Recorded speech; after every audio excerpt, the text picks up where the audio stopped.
Salamat. Saglit lang ah. Wow. Tete. Thank you.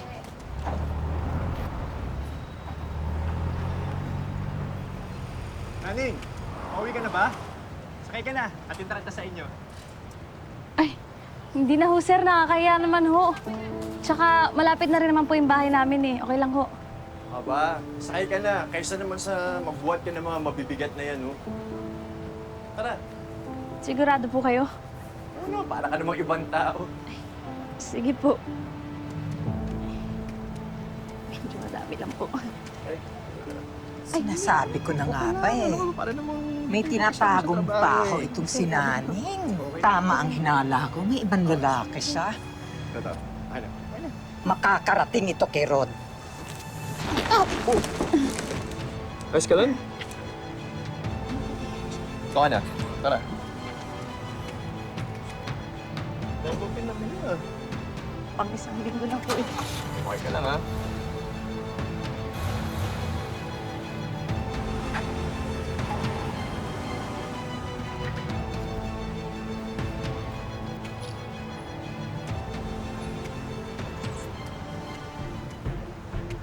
Makalandi. Nakita mo yun? Sumama sa ibang lalaki. Niloloko niya ang anak ko.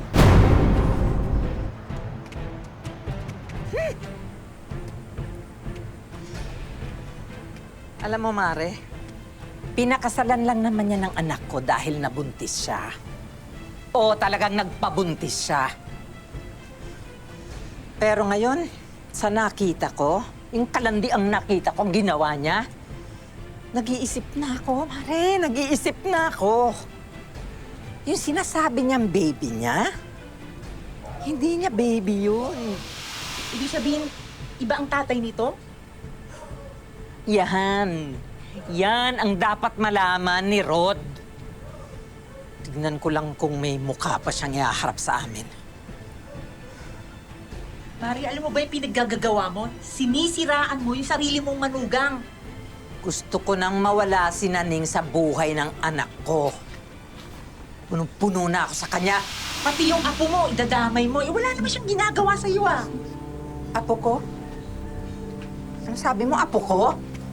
Eh kung tama yung hinala ko, hindi ko apo yon. Hello mga mare. Hello. Kape kayo dyan. Sarap ng breakfast niyo po ah.